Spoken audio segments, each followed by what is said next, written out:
So here is the next of my updated event guides. The score match guide was originally released September 8th, 2015, so again, some of the graphics in this video may not match with the current version of SIF, especially some of the match results screens, which don't include score tier rankings. So just be aware of that as you watch. With that out of the way, enjoy the video! Hey there guys, and welcome back to Love Live School Idol Festival! I'm here today with something you've all been requesting, and for very good reason. It's the Score Match Event Guide! Yes! Feel the thrill of competition as players pit their carefully constructed waifu teams against each other directly to see who's got the prettiest princesses in town! Oh, and who's better at rhythm games or whatever. I joke. But actually it's not too far off from the truth, honestly, because as we'll see, rhythm game skill is almost secondary to team strength when it comes to these events. I mean, yeah, you're probably not gonna place well if you can't even get a combo going on Bokura no Live, but let's just say there's a reason why situations like this are extremely common in Score Match.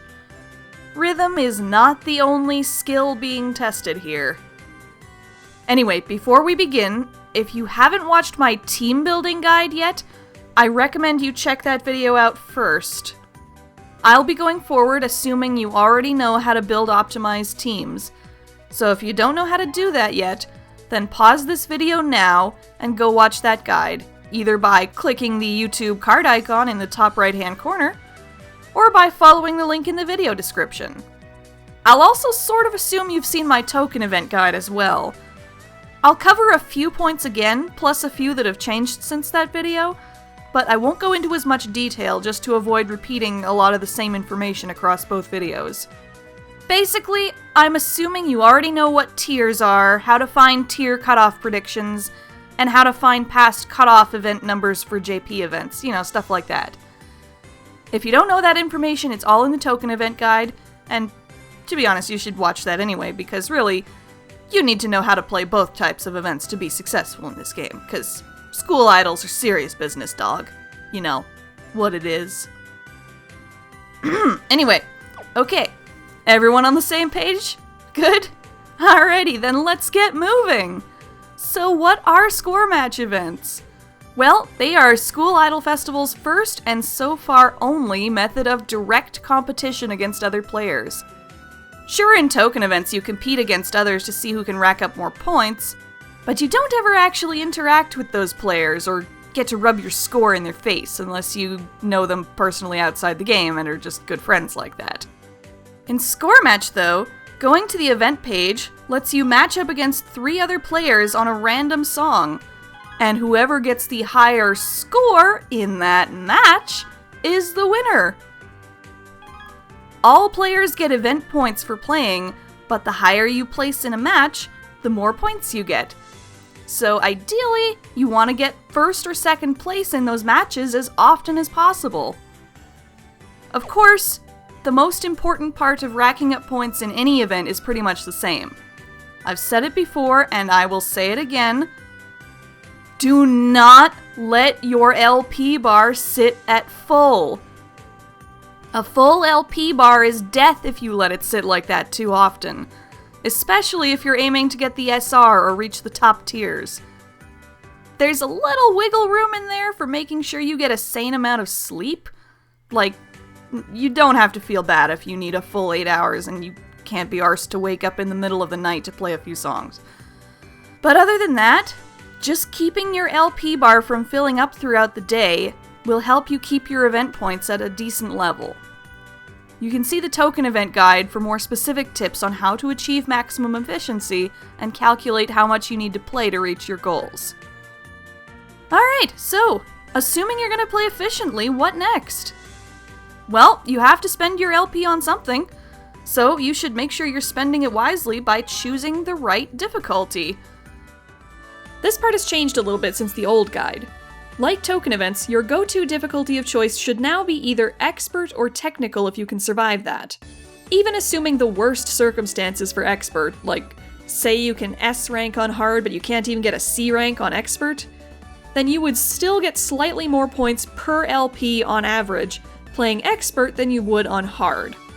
So yeah, only play Hard or below if you cannot survive Expert or above yet. As for whether you should go for Expert or Technical, that depends entirely on your preference. I personally prefer Expert because the predictability of the beat maps helps me get more consistent combos, which is good for achieving more high rankings in matches. But many prefer Technical for the added challenge and the more interesting beat maps, so it really just depends on your playstyle. Go for whichever you prefer and you should be fine either way. Okay, so once you have picked your difficulty, you'll be given a song and a chance to select a team. Like, I don't want to use my normal team for Start Dash, so let's pick my Smile team. If it's Pure, pick Pure. If it's Cool, pick Cool. It's pretty simple. And next, you'll be taken into a lobby screen where you'll wait for other players to join a match. A thing to note here, the card icon you see for other players in the lobby is whichever card is the leader of that player's main team overall, not the leader of the team they picked for the match. That's why it looks like so many people pick the quote-unquote wrong team for songs. They probably are using a proper team, but you don't know that because you can't see their real team leader. For example, when I played this round of Wild Stars in a previous score match, I used my regular Cool team, which had a UR Nozomi as the leader. But to Dan Kyoko and the other players, it looked like I used my N team because I had set that team as my game's main team at the time. So that's how that works. I hope you're not too confused by that going forward. Yes. Okay, no more tangents. Back to the lobby. While you're waiting in the lobby, you can tap your icon and enter a preset chat phrase to the other players, which is the closest you're going to get to trash talk in this game. Yeah, good luck. Good luck eating my dust, nerds! Oh, suck it! Anyway, once the lobby's full, or if it fills up right away as it did here, you'll be taken into the song, where you should do your best to hit as many perfect notes as possible, and ideally full combo. And then when you're done, you will either go back to the lobby screen and wait for the other players to finish, because, you know, server lag is a thing, or you will go straight to the final score screen. Here you'll see how you placed among the other players. Ideally, if you played the song well, that'll help you place higher, and indeed that does help you rank higher more often. However, depending on how strong your opponent's teams are, they may sometimes score higher than you despite having a lower combo.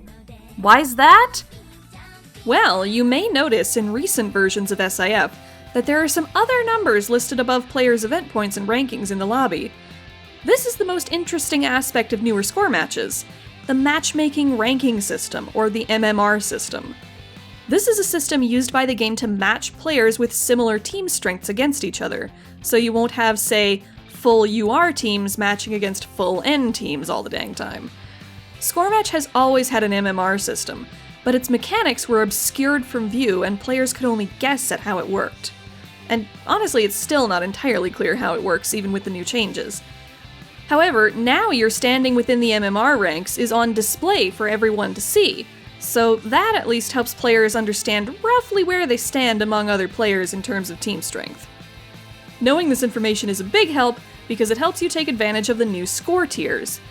Like token events, Score Match now has new tiers that award stickers based on how well you score throughout the event. However, unlike token events, your rank in these score tiers is not based on one high song score because by the nature of how Score Match works, it can't be. So instead, your ranking in these tiers is the same as your MMR ranking.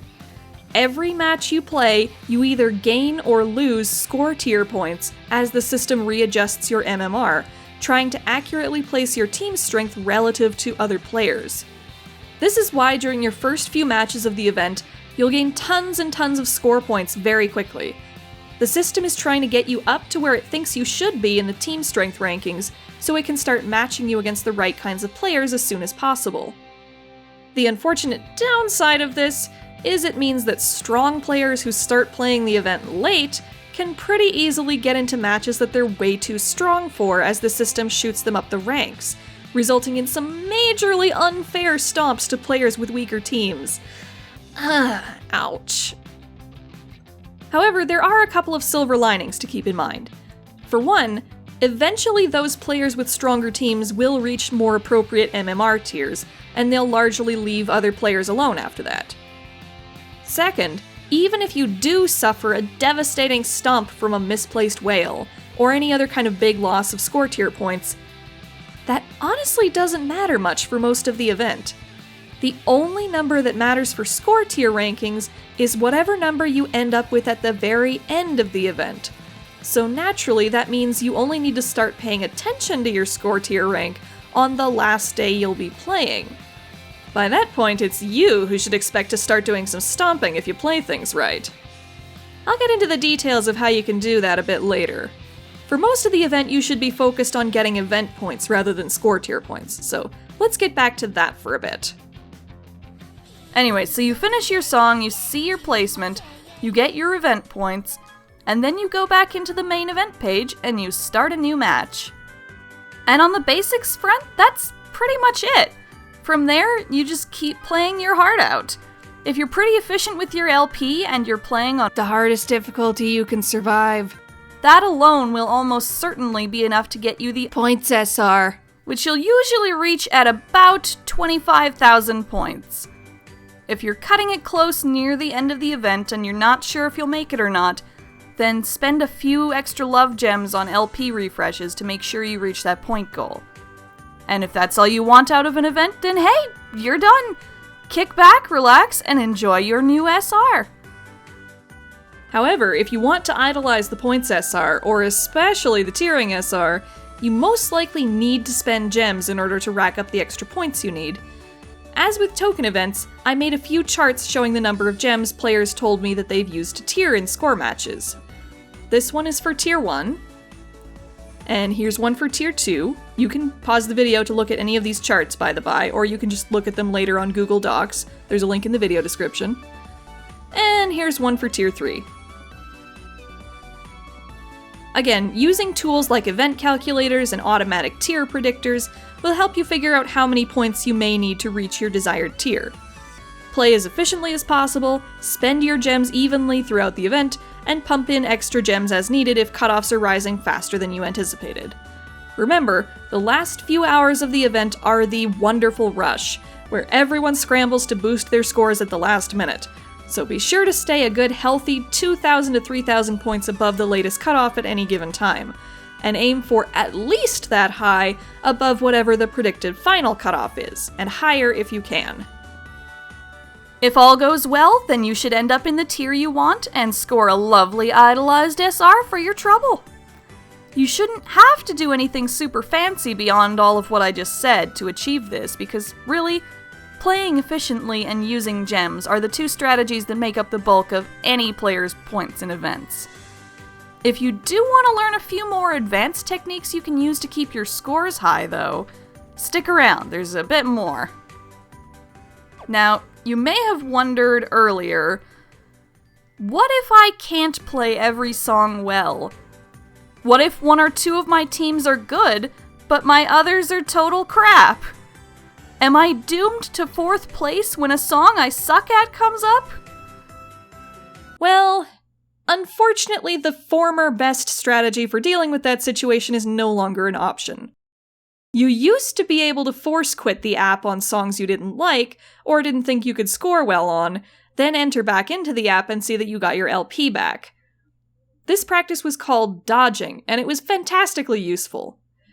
However, in score match events going forward, dodging will no longer give back your LP, which means it is no longer a viable strategy. I mean, you can still dodge if you think a particular song is just that bad for you. However, if you're tiering, I would argue it's usually not worth losing the LP, especially when playing 25 LP songs. So, for songs you're bad at, you're just gonna have to do your best to improve at them so they don't drag you down as much in the future. In other words, suck it up, Buttercup. However, there is a strategy you can use to work with the MMR system and account for one of your teams being significantly stronger or weaker than your other two.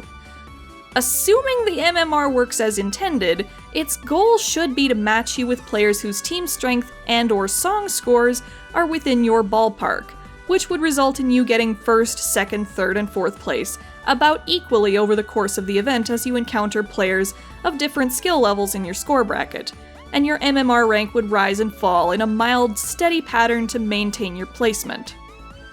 However, this usually doesn't happen because most players have varying team strengths, meaning on one attribute they may score really well and beat other players every time, whereas on another attribute they may get trounced every time. This results in wild MMR fluctuations that are very stressful to experience as a player, and moreover, it means you could get an undeserved string of third or fourth places in a row, just by the luck of which songs happen to come up. Therefore, it benefits you as a player to keep your MMR ranking as steady as possible throughout most of the event, so you can make it more likely that you'll get a fair ratio of first and second places, and reduce the number of stomps you'll have to suffer. To that end, I have found that deliberately weakening your teams a bit actually helps a lot. Just before the event starts, look at the strength of the weakest attribute team you want to use. Then go into your other two teams and begin swapping in weaker cards until all three of your attribute teams for the event are within at least a couple hundred points of each other. You can also try to even out the number of scorecards on each team to ensure steadier scores, but I found this wasn't super necessary when I tried this strategy out for myself, so I would say that that step is optional. Your mileage may vary depending on your cards. If you do this, then when you start playing songs, you'll shoot up to a certain point on the MMR ladder, and then hopefully maintain a rough placement around there for most of the event. The upshot of this is, again, your ratio of match placements will tend to be more fair, but more importantly, it'll make increasing your score tier rank on the last day a lot easier. On that last day, first ensure that your event tier ranking is secure. It'd really suck to lose the SR that you want at the very last moment because you spent too much time messing with your score tier and not enough pushing for the event points you needed. Make sure you reach a point where you're not struggling to stay in the tier. Reach well above what you think the predicted tier cutoff is going to be, because this strategy is going to require that you stop playing the event before the Wonderful Rush is over. Plan to set aside a good chunk of time on the last day or second to last day so you can play your heart out, spend all the gems that you need, and try to make sure that your tier placement is as secure as possible. After you reach what you feel is a safe position, then go back to your team page and start re-strengthening your teams. Depending on how much you care about other players' feelings, you can either gradually swap your stronger cards back in between song plays so that you ease into higher MMR ranks without grossly stomping other people, or you can just add all your strong cards back in at once and completely flatten the competition for a few rounds until your MMR placement starts to even out again. Either way you do it, as soon as you reach what seems to be the start of a plateau again, you'll want to stop playing completely. Just verboten. Don't play the game anymore. Close it. Don't open it again until the event is over, so that there is no chance that you will accidentally lose any more score points than you already have. Then after you stop playing, sit back and relax for a while, get a snack, watch some Netflix. Then, if possible, come back to the event in the last hour or so to make absolutely sure you're still good for your tier. Ideally, you'll have played enough earlier to ensure that you're still more than safe, but if, say, the Wonderful Rush was more severe than anyone anticipated, then you can take the risk and play a little bit more to ensure you stay in the tier. At this point, you may even want to take the LP hit and dodge out of your weakest songs to ensure that your score tier rank isn't too badly affected. Keep a few extra gems handy in case this happens. And all things being ideal, you should be able to end up with the event tier you want and the best possible score tier rank you can achieve. Okay, almost done. Last couple of things I want to mention. Number 1, if you're playing the event for love gems and don't care about the SR, the best tiers to aim for are tiers 4 and 5. Tier 5 will get you 4 love gems and is great for when you want a low stress event period. Tier 4 gets you 2 love gems and a scouting ticket, so if you like both gems and tickets, then you can get a bit of both for not that much more effort than it takes to get T5. Number 2, sadly, playing songs in Score Match doesn't count towards your regular song records or achievements. So if you finally full combo that one song with an evil beat map that's been taunting you for freaking ever, and you could cry from the sheer joy of finally conquering it, yeah, that full combo ain't getting recorded. You'll have to full combo the song again outside the score match to make that happen. Sorry to say. And number 3, when you're waiting in the lobby and not enough people in your score division join the match in time, bots will appear and fill whatever free spots are left. You can tell bots from real players pretty easily. They'll always be named something student, like Weepy Student, or Genial Student, or Administrative Services Manager Student. Also, the part under the name that says player will have a gray outline rather than the usual blue one. Anyway, the thing about bots is that their scores are generated based on the score of whichever player joined the lobby first, the lobby's host, if you will. The host is the player in the top left-hand box. If that's you, that means any bot scores will be based on your score at the end of the match. Specifically, their score will be anywhere from minus 10% to plus 10% of yours. Update note: these bots don't really influence how you should play as much as they used to, since you can no longer safely dodge them. But if you're a new player who was wondering what those student players were, then that's what they are. Oh man, I think that's finally it. I have said about all I can say about score matches. Again, there are a bunch of links in the video description to event resources and advanced guides that will give you more details in math and whatever if you want to read them. If you have any questions, ask in the comments and either I or some of your lovely fellow viewers will do our best to answer. Or you can hop on over to the LLSIF subreddit and ask in the event mega thread, which is always teeming with people ready to help out with events however they can. Hopefully this all helps you with the not-so-current Honoka event, or with any other score matches you're playing in the future. Hope to see you guys later! Goodbye! And the patrons for today's video who donate at least $4 a month are Author X, IMA, Barbo TK, Blaze, Blockbuster Video, Series Orbit, Cinder, Circus, Curtis H, Dork and Mindy, Elaine G, Ellie Stanell, Fear Garden, George D, Isaiah R, Keely, Kixira, Liz C, Logan Scales Aura, Maramp, Myron D, Now, me, Sarah R, Sensei1477, Vivian F, Calderson at calliesquest.tumblr.com, Lavitz Plays Games on YouTube, short link tiny.cc/LavitzPlaysGames, and Otaku no Podcast at otakunopodcast.com. Thank you so much again to everybody for watching, and I hope you have a fantastic day wherever you are. See you guys later!